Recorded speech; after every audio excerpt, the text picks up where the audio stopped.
BJP प्रदेश कार्यालय में press conference का आयोजन। राज्यसभा चुनाव 2016 से जुड़े हॉर्स ट्रेडिंग मामले पर की गई चर्चा। रघुवर दास पर किए गए मुकदमे को लेकर दी गई प्रतिक्रिया। रांची के तमाड़ ब्लॉक में बड़ा हादसा, उद्घाटन से पहले गिरा। कांची नदी पर बना पुल पर नहीं बनी थी अप्रोच रोड।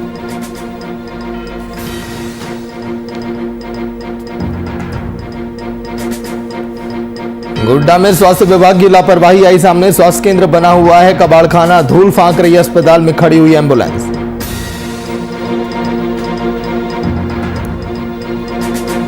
चक्रवाती तूफान यास का कहर जारी। झारखंड के कई जिलों में ऑरेंज अलर्ट जारी। लोगों से सतर्कता बरतने की अपील।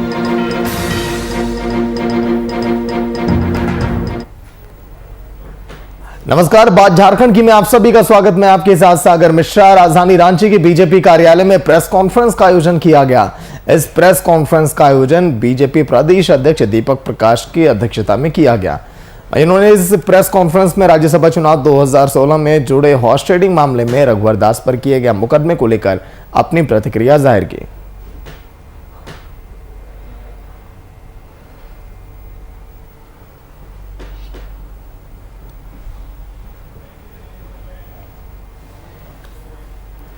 राज्य की तमाड़ प्रखंड में 3 साल पहले कांची नदी पर बना पुल गुरुवार को भारी बारिश के बीच टूट गया।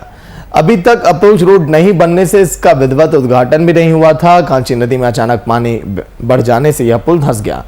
यह पुल रांची जिले की तमाड़ और सोनाहातू प्रखंड को जोड़ता था। पुल यास तूफान की वजह से राज्य में पिछले 24 घंटों से ज्यादा से वक्त से बारिश हो रही है और इसी कारण यह टूटा। बंगाल उड़ीसा में भी इसका असर देखा गया। पिछले 24 घंटे भी आगे आने वाले समय में भारी रहेंगे झारखंड के लिए। संवाददाता शुभम कुमार फोन लाइन पर पूरी जानकारी के साथ। शुभम, मौजूदा हालात कैसे हैं? आज तूफान को लेकर कितना कहर बरपा रहा है और नुकसान कितना, क्योंकि एक पुल की तस्वीरें हम देख रहे हैं इस वक्त टीवी स्क्रीन पर। बिल्कुल सागर, रांची का ये कह सकते हैं रांची से सटे हुए गांव है तमाड़ और कांची नदी पर ये बना हुआ था। हाराडी और बुधाडी का इस नाम का पुल दिया गया था, जो भारी बारिश के कारण क्योंकि जलस्तर लगातार कह सकते हैं नदियों में बढ़ता हुआ देखने को मिल रहा है। यास तूफान के मद्देनजर झारखंड में पिछले 48 घंटे होने जा रहे हैं। 48 घंटे से लगातार मूसलाधार बारिश हो रही है, जिसका खामियाजा है कि अब कहीं ना कहीं अब अप्रिय घटना जितनी भी घटी है इस यास तूफान को लेकर अब हमें सुनने को मिल रही है। उसी कड़ी में आज जो पुल टूटा है वो कहीं ना कहीं वहां के लोगों के द्वारा बताया जा रहा है कि जलस्तर बढ़ने के कारण इस पुल में दबाव पड़ा। दबाव पड़ने के कारण ये पुल टूट गया। और कुछ लोग का मानना यह भी है कि अवैध खनन जो बालू का होता था वहां पर, उस कारण नदी में बालू का मात्रा बहुत कम हो गया। इस कारण पानी है वो लगातार दबाव बना रहा था पुल के ऊपर, उसके कारण यह हादसा हुआ है। जी सागर। लेकिन शुभम, राज्य सरकार की तरफ से जो तैयारियां की गई थी, क्या वो तैयारियां फेल हो गई या फिर कुछ काम कर पाई उस पर? देखिए सागर, राज्य सरकार की तरफ से और खुद आपदा प्रबंधन विभाग, एनडीआरएफ के जितने भी जवान हैं, जिला प्रशासन है, पुलिस के बल हैं, वो लगातार तैनात हैं कैसे अपने राज्यवासियों की जिंदगी को सुरक्षित रखा जा सके। और इसी कड़ी में राजधानी रांची के अन्य जिलों, अन्य राज्य कह सकते इलाकों से भी खबर सामने आई है, जहां पर कहीं पेड़ गिर गए हैं तो कहीं बिजली के खंभे टूटकर गिर गए हैं। तो सरकार अपनी तरफ से पूरी तरीके से प्रयास कर रही है। हालांकि एनडीआरएफ टीम जहां पर भी पेड़ गिरे हैं, जहां पर भी पुल क्षतिग्रस्त हुआ है, वहां पर लगातार प्रयास कर रहे हैं और कैसे जल्द से जल्द स्थिति को समतल बनाया जाए, क्योंकि बारिश का बहुत प्रभाव देखने को मिला। बारिश की वजह से मुश्किलें जरूर आ रही हैं, लेकिन प्रशासन और राज्य सरकार का जो निर्णय है वो कहीं ना कहीं इस बार काबिले तारीफ है। तुरंत मौके पर ही लगातार पदाधिकारीगण वहां पर पहुंच के निरीक्षण कर रहे हैं और कैसे स्थिति को बेहतर बनाया जाए, इस पर भी लगातार प्रयास बना हुआ है। जी लेकिन शुभम, ये जो पुल हम देख रहे हैं जो टूट गया, क्या इसके पीछे केवल ये तूफान ही जिम्मेदार है, ये चक्रवात ही जिम्मेदार है, या फिर सरकार की भी इसमें कुछ नाकामी है, कुछ खामियां हैं इसके निर्माण में भी?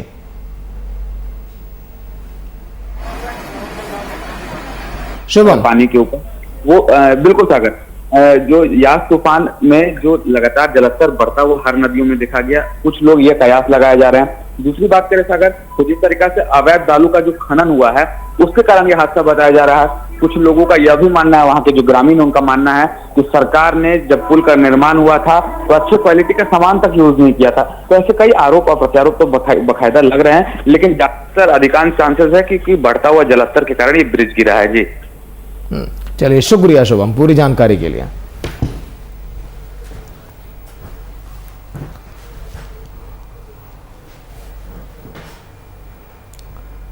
झारखंड हाईकोर्ट में कोरोना से जुड़ी विभिन्न जनहित याचिकाओं और रेमडेसिविर के कालाबाजारी से जुड़े मामले में सुनवाई की गई।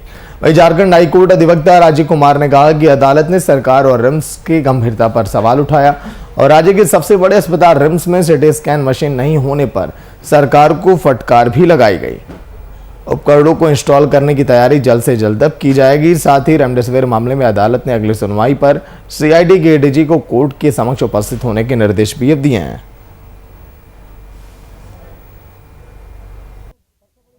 न्यायालय ने आज कोविड मामले की सुनवाई करते हुए आदेश दिया है कि एडीजी सीआईडी जो रेमडेसिविर के मामले में जो जांच चल रही है उसको सारे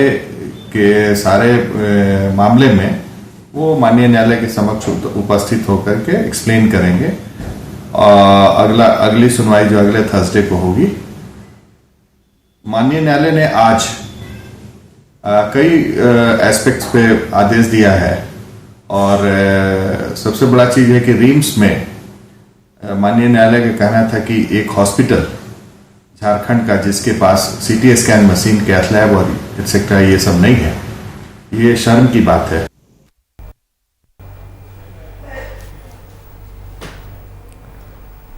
और सरकार की कई योजना सिर्फ उद्घाटन, फोटो खिंचवाने और हरी झंडी दिखवाने तक ही अब सीमित होती है ताकि सरकार का वोट बैंक बना रहे। बिना दूरगामी प्लान और टेक्निकल सेवा को दुरुस्त किए बिना किसी योजना को सफल नहीं किया जा सकता, जिसका जीता जागता उदाहरण ही है पड़ोया हाट के सामुदायिक स्वास्थ्य केंद्र, जो पूरी तरह से बेकार पड़ा है। इसके बाइक एम्बुलेंस यहीं पर पड़े हुए हैं। कोविड में एम्बुलेंस की भारी कमी देखी गई, तमाम हॉस्पिटल उससे जूझते रहे। इस संबंध में चिकित्सा प्रभारी डॉक्टर पूनम रानी ने कहा कि बाइक एम्बुलेंस में कई समस्याएं हैं जिसके कारण सेवाएं नहीं दी जा पाई, जिसको देखते हुए स्वास्थ्य विभाग पर एक बड़ा सवालिया निशान भी अब खड़ा होता है।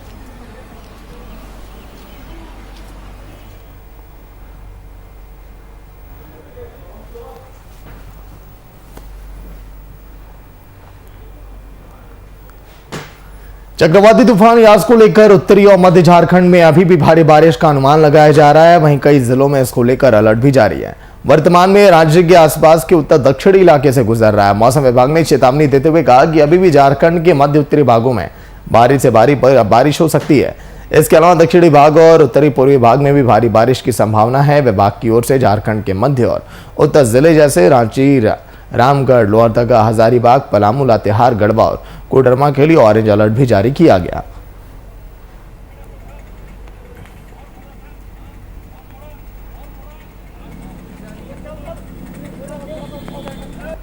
जैसा कि पूर्वानुमान था, राज्य के दक्षिणी जिलों में एक आध जगह पे अति भारी बारिश होने की भी संभावना जो जताई गई थी, वो चाईबासा में 207.8 मिलीमीटर बारिश रिकॉर्ड की गई।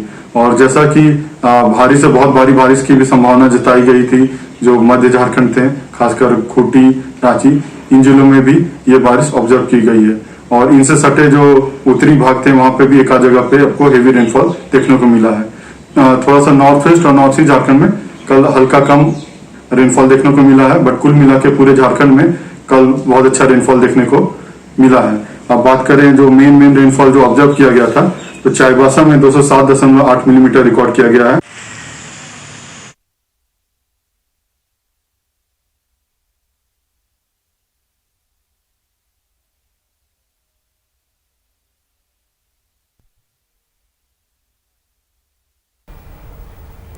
गिरिडीह जिले की गंवा ब्लॉक में जल जमाव से सड़क पानी में डूब गई, जिससे आवागमन बाधित हो गया। वहीं जमीन विवाद के कारण जल निकासी अवरुद्ध कर दिए जाने से यहां के लगभग 1000 परिवार प्रभावित हैं। स्थानीय ग्रामीणों की मांग पर इसके समाधान के लिए अनुमंडल पदाधिकारी के आदेशानुसार अंचलाधिकारी और थाना प्रभारी की उपस्थिति में नियुक्त किए गए और अमीन की तरफ से इसको नपवाया गया, जिससे परेशानी का समाधान जल्द से जल्द हो सके।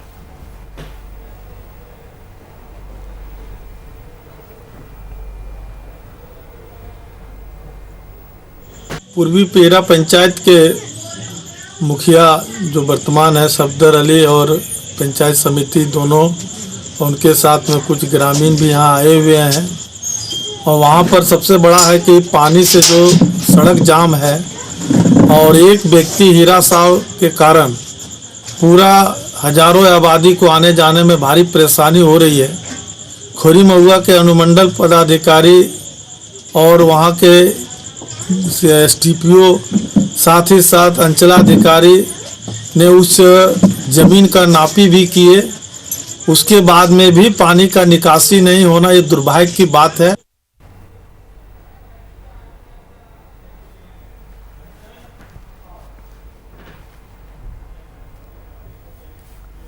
यास तूफान को लेकर मौसम विभाग से प्राप्त सूचना के साथ तत्कालीन चेतावनी दी गई। यास तूफान को लेकर सतर्कता बरतने और सुरक्षित जगह पर शरण लें। पेड़ के नीचे ना रहें, बिजली के खंभों से दूर रहें, किसान खेतों में तब तक ना जाएं जब तक मौसम सही ना हो जाए। वहीं पाकुड़ समेत कई जिलों में भी अलर्ट जारी किया गया। जलमग्न हो गए आज चक्रवाती तूफान झारखंड के राज्य में काफी एक्टिव है, इसीलिए लोगों को लगातार सचेत किया जा रहा है।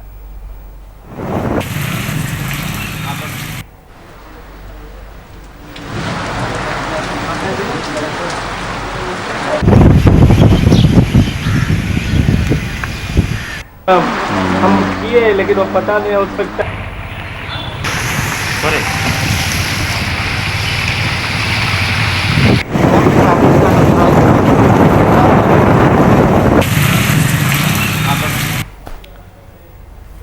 और आज चक्रवात का असर गिरिडीह में 2 दिनों से दिख रहा है। तेज हवाओं के साथ ही साथ हो रही बारिश ने लोगों का जीवन अस्त व्यस्त कर दिया। लगातार बारिश के कारण जल जमाव के साथ बिजली भी प्रभावित हुई। वहीं शहर के आसपास के इलाकों में पिछले 3 दिनों से बिजली गायब है। हवा की तेज झोंकियों से पेड़ गिर गए। वहीं पड़े पेड़ों से लोगों को काफी दिक्कतें भी हुई। आने जाने में लोग परेशानियों का सामना किए और आवागमन भी वहां पर बाधित दिखाई दिया।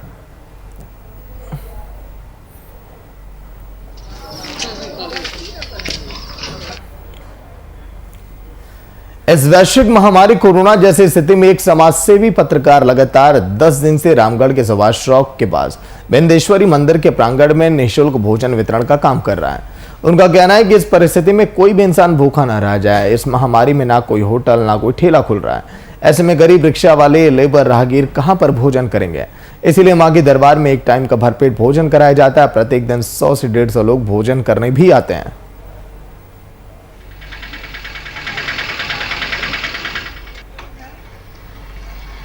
हजारीबाग के मेरे दोस्त अजय कुमार मेहता और मैं करमजीत सिंह जगी, हम दोनों मिलकर पूरे रामगढ़ में जो कोई भूखा नहीं रहे, इसको लेकर पूरे कोई भूखा नहीं रहे, इसको लेकर हम लोग पूरा मुफ्त भोजन का व्यवस्था किए हैं और ये व्यवस्था सेवा जारी रहेगी। जिसके जरूरतमंद है उन लोगों को हम लोग मुफ्त में भोजन करा रहे हैं, वो भी शुद्ध शाकाहारी।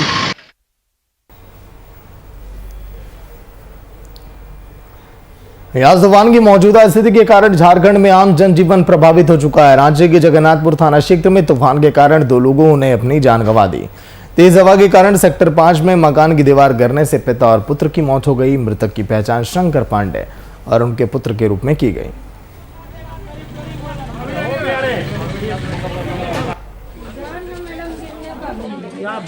साइड 5 बंगला स्कूल के बगल में ये लोग अपना घर बना करके रह रहे थे।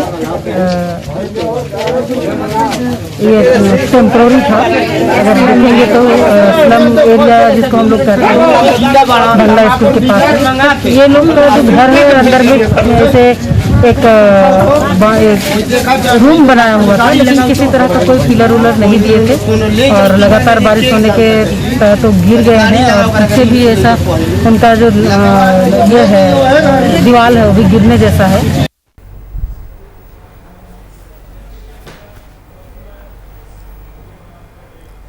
झारखंड में कोरोना संक्रमण को देखते हुए स्वास्थ्य सुरक्षा सप्ताह बढ़ा दिया गया। सीएम की आपदा प्रबंधन विभाग के साथ बैठक में लॉकडाउन 3 जून की सुबह 6:30 बजे तक प्रभावी रहेगा। लॉकडाउन के इस चरण में भी दुकानें पहले की तरह तय समय के मुताबिक ही खुलेंगी। राजधानी रांची में भी लॉकडाउन का असर साफ तौर पर दिखाई दे रहा है। इसी बीच कुछ और तस्वीरें भी दिखाई दी और रांची में लॉकडाउन की स्थिति का जायजा लिया हमारे संवाददाता शुभम कुमार ने। देखिए अब यास तूफान ने भी झारखंड में दस्तक दे दी है और बंगाल, उड़ीसा को छोड़कर यास तूफान का कहर झारखंड में भी बखूबी देखने को मिल रहा है। पिछले 24 घंटे से हो रहे मूसलाधार बारिश के बाद झारखंड की राजधानी रांची में इस वक्त मौजूद है। सुजाता चौक की सीधी तस्वीर हम आप तमाम दर्शकों को दिखा रहे हैं। भारी बारिश अभी भी हो रही है। तमाम लोग घर से निकलने से अब परहेज कर रहे हैं। इसी बीच झारखंड में स्वास्थ्य सुरक्षा सप्ताह की जो आज की तिथि आज अवधि समाप्त होनी थी, लेकिन मुख्यमंत्री हेमंत सोरेन के दिशा निर्देश के बाद इस अवधि को बढ़ा करके 3 जून 2021 के सुबह 6 बजे तक कर दिया गया है। और शायद इसी वजह से तस्वीरों के माध्यम से हम आपको दिखाने की कोशिश करेंगे। तमाम प्रतिष्ठान बंद हैं, तमाम दुकानें बंद हैं, क्योंकि मुख्यमंत्री हेमंत सोरेन ने साफ तौर पे कहा था कि जो अवधि बढ़ाई गई है उसमें जो पहले की तरह पाबंदियां हैं वो लागू रहेंगी। सभी लोगों को कोरोना के बनाए गए नियम, प्रोटोकॉल, गाइडलाइन का बखूबी पालन करना पड़ेगा। सभी दुकानें बंद हैं। कुछ ज़रूरत की जो सामग्री की दुकान है, चाहे वो दवाइयों की दुकान की बात कर लें, चाहे वो राशन की दुकान की बात कर लें और गैरेज रिपेयर शॉप की बात कर लें, इन सभी चीज़ों को खोलने की अनुमति दी गई थी। लेकिन जो गैर ज़रूरी दुकानें हैं, जैसे मोबाइल की दुकानें हों, ज्वेलरी शॉप हों, सभी चीज़ों को बंद करने का दिशा निर्देश मुख्यमंत्री हेमंत सोरेन की सरकार की तरफ से दिया जा चुका है। क्योंकि झारखंड में एक तो कोरोना का रफ्तार बहुत ही देखने को मिला था। हालांकि कोरोना के रफ्तार में गिरावटें ज़रूर आई हैं, लेकिन उसी बीच ब्लैक फंगस ने भी दस्तक दे दी है और आज यास तूफान ने भी झारखंड में तबाही मचाना शुरू कर दिया है। कई ऐसे इलाके हैं जहां पर पेड़ गिरने से लेकर कई लोगों की जाने की भी सूचना प्राप्त हो रही है। तो हम भी लगातार अपने दर्शकों से अपील करते हैं, घर में रहें, सुरक्षित रहें, कोरोना के बनाए गए गाइडलाइन का बखूबी पालन करें। ज़रूरत है तभी घर से बाहर निकले, या अन्यथा घर पे ही सुरक्षित रहें। अपने सहयोगी विशाल के साथ संवाददाता शुभम कुमार, VIP न्यूज़, रांची। यास तूफान के कारण हो रही बारिश, जल जमाव, शहर की साफ सफाई की समस्या और पेड़ों की टूटने की समस्याओं को देखते हुए रांची के मेयर डॉक्टर आशा लकड़ा ने रांची के विभिन्न क्षेत्रों में भ्रमण का जायजा लिया। वहीं उन्होंने इसकी शुरुआत मोरहाबादी अंतु चौक से की। इसके बाद विभिन्न क्षेत्रों में गई, साथ ही नालियों की सफाई भी करवाई।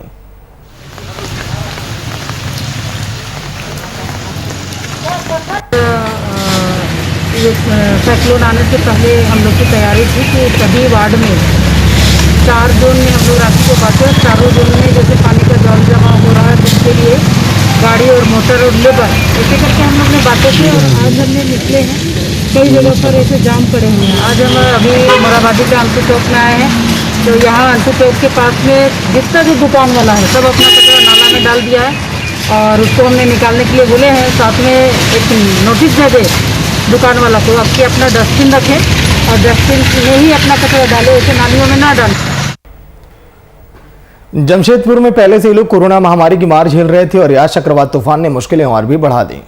बारिश के चलते बेड़ागांव में बाढ़ का पानी छत पर आ गया, लेकिन लोग चोरों की डर से घर खाली नहीं कर रहे। उन्हें डर है कि पहले भी बाढ़ आने पर घर छोड़कर वो चले जाते थे तो चोर उनके मकानों पर चोरी कर लेते थे, जिसको लेकर लोग घर छोड़ने को मजबूर हैं।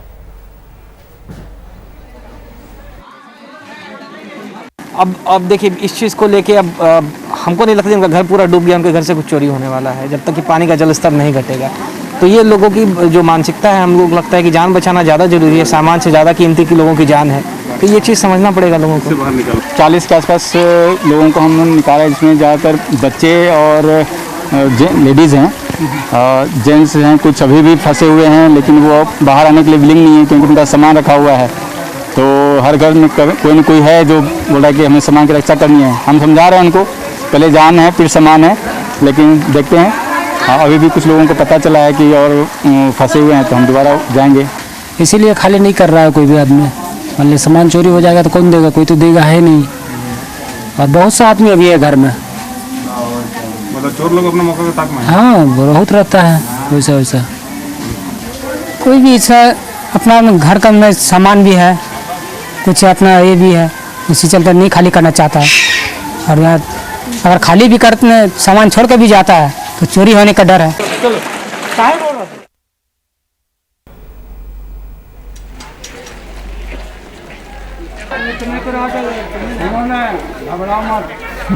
तो चोरों का आतंक एक तरफ, ये तूफान, घरों की छत तक पानी भर गया। लोग देखिए कैसे निकल रहे हैं। लोग कहीं और आशियाना अपना तलाशने पर मजबूर हैं। जमशेदपुर की ये तस्वीरें।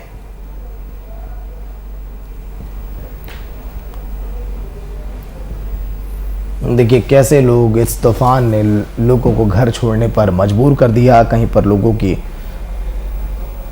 समाज सेवियों के द्वारा सेवा की जा रही है, खाना पीना उन्हें दिया जा रहा है।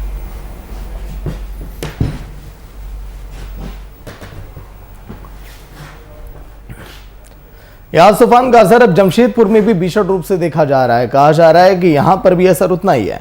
डैम की फाटक को खोलने का असर यहां के दोनों प्रमुख नदियों स्वर्णरेखा और खरकई में देखा जा रहा है। दोनों नदियां खतरे के निशान से ऊपर बह रही हैं, जो कि प्रशासन के लिए एक चुनौती बनी हुई है। तटीय इलाकों में रहने वाले लोगों को सुरक्षित स्थानों पर पहुंचाने की पुरजोर कोशिश भी जारी है।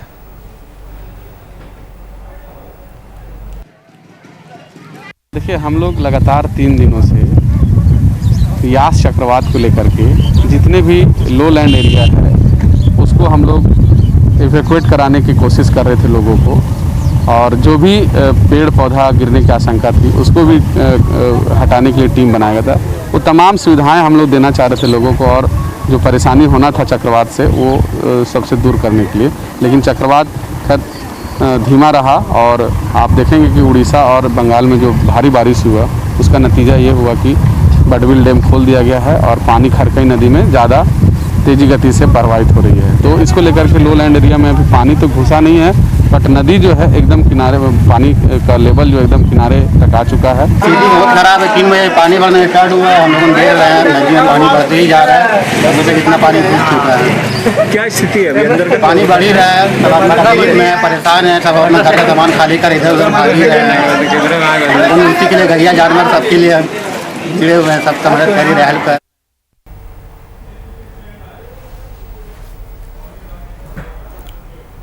लातेहार की बालूमाथ पुलिस को एक बड़ी सफलता हाथ लगी है। बालूमाथ थाने के सामने लगे अस्थायी बैरियर के पास से एक कार को जब्त किया गया और कार से 60 किलो अवैध गांजा और 7.65 देसी लोडेड पिस्टल, 4 जिंदा कारतूस और एक खाली मैगजीन भी बरामद किया गया।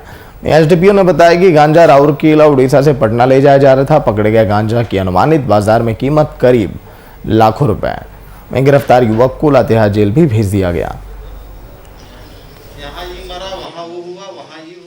वो 2:30 बजे रात्रि में थाना परिसर के सामने लगे चेकनाका के पास वाहन चेकिंग के दौरान एक गाड़ी आई जिसको रुकने का इशारा किया गया।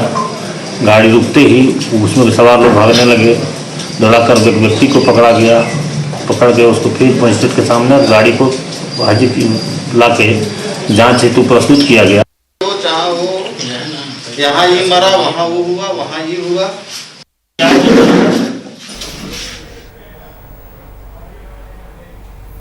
दुमका के जरपुरा गांव में 4 दीवारी कैंपस स्थित गोदाम में भारी मात्रा में अवैध शराब बरामद की गई। उत्पाद विभाग ने गुप्त जानकारी पर छापेमारी की, अवैध शराब को बरामद किया, साथ ही कई गाड़ियों को भी अपने कब्जे में लिया। वहीं मिली जानकारी के मुताबिक इस छापेमारी की पूरी जानकारी थानाध्यक्ष ने प्रेस कॉन्फ्रेंस करके दी और एक बड़ी सफलता मिली है।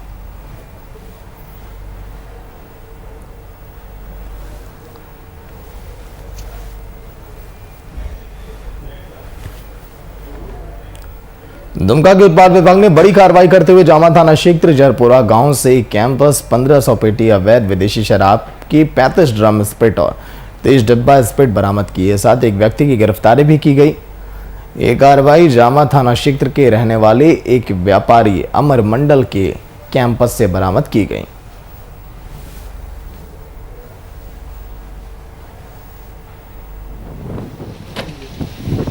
उस आधार पर कल शाम को 7:30 बजे वहाँ छापेमारी की गई और जामा थाना का उसके बाद सहयोग लिया गया और उनके सहयोग से छापामारी करके जो भी जब्ती हुआ वो आपके सामने है।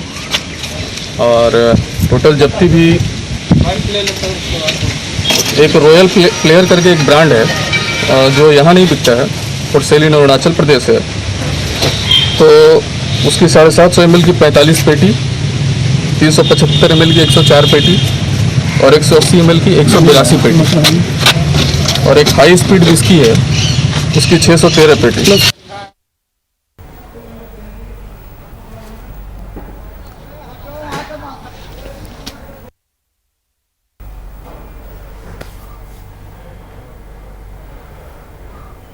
तो उत्पाद विभाग की बड़ी कार्रवाई लगातार जारी है। जहां पर भी इस तरह की तस्वीरें देखी जा रही हैं, इस तरह की खबरें सामने आ रही, तुरंत छापेमारी करके एक्शन लिया जा रहा है, गिरफ्तार किया जा रहा है, सामानों को भी जब्त किया जा रहा है। आगे भी इस तरह का एक्शन लगातार जारी रहेगा। देखते रहिए VIP न्यूज़। नमस्कार।